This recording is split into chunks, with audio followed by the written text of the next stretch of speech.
আসসালামু আলাইকুম ওয়া রাহমাতুল্লাহ। মৃত্যু এমন একটি জিনিস যা আপনি চাইলেও আসবে, না চাইলেও আসবে। আপনি ভালো থাকলেও আসবে, ভালো না থাকলেও আসবে।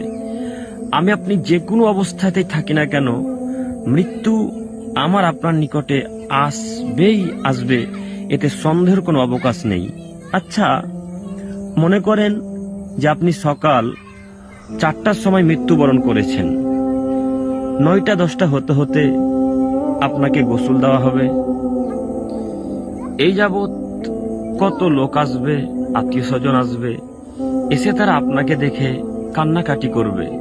এমতো অবস্থায় কেউ যাবে ওই যে গোরস্থান, যেটাকে দিন রাত দেখছেন, ওই গোরস্থানে আপনার নিজ ঘর তৈরি করতে। আবার কেউ যাবে কাফন ক্রয় করতে, যেটা আপনাকে শেষ বিদায়ের মতো জামা পরানো হবে। আবার কেউ যাবে ওই যে মসজিদের খাটটা, যেটা আপনি প্রত্যেক ওয়াক্তে বা জুমার দিনে দেখতে পাচ্ছেন টাঙানো আছে, টাঙিয়ে রাখা আছে, ওই খাটটাকে আনতে।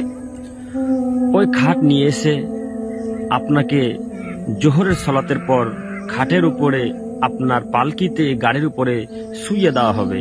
শুইয়ে দিয়ে আপনাকে ওই জানাজার স্থানে নিয়ে যাওয়া হবে। জানাজা পরে আপনাকে মাটি দেওয়া হবে। আপনি এখন কবরে। হে আমার প্রিয় দিনী ভাই ও বোনেরা, একটু কবরকে বলে চিন্তা ভাবনা করুন না কেন? কবর বলে একবার চিন্তা ভাবনা হয় না?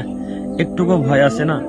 আচ্ছা, আমি আপনার দিনী ভাই ও বোনদেরকে বলতে চাচ্ছি, আপনি চোখ বন্ধ করে রাতের বেলায় শুয়ে যান। এখন আপনি মনে করেন মারা গেছেন, চোখ বন্ধ করার পর আপনি মনে করেন যে আপনি মরে গেছেন। মরে যাওয়ার পর আপনাকে কবরে রাখা হলো। এক পর্যায়ে ফেরেশতা আসলো। ফেরেশতা এসে আপনাকে জিজ্ঞাসা করলো, মান রব্বুকা, মা দিনুকা, মান নবিয়ুকা, এইভাবে প্রশ্ন করলো।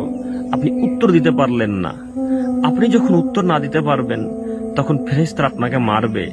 আল্লাহ তাআলা এক পর্যায়ে মাটিকে বলবেন, হে মাটি, তুমি আগে যেমন ছিলে এই লাশের উপরে তেমন হয়ে যাও। মাটি আল্লাহর কথা শুনে যেমন ছিল আস্তে আস্তে আস্তে একইভাবে লেগে যাবে, যেমন ছিল তেমন জমাট ধরে যাবে।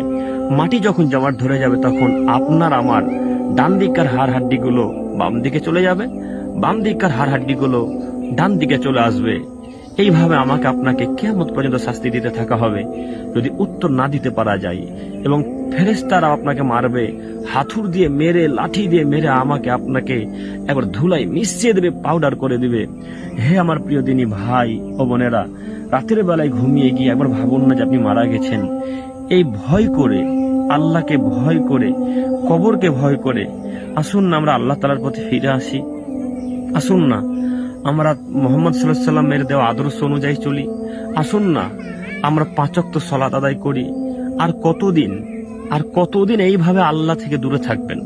আর কতদিন দিন ইসলাম থেকে দূরে থাকবেন?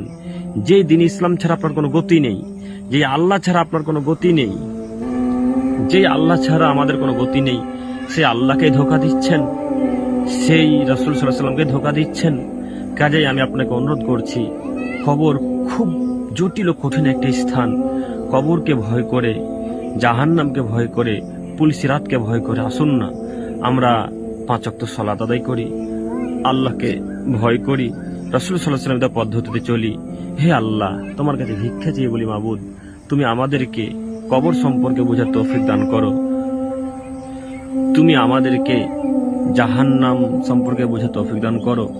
এবং হে আল্লাহ, তুমি আমাদেরকে কবরের ভয়াবহতা থেকে রক্ষা করো এবং কবর সম্পর্কে বোঝার তৌফিক দান করো আমাদের দিনী ভাই ও বোনদেরকে। আল্লাহ, তুমি আমাদেরকে কবুল করো। আসসালামু আলাইকুম ওয়া রাহমাতুল্লাহ।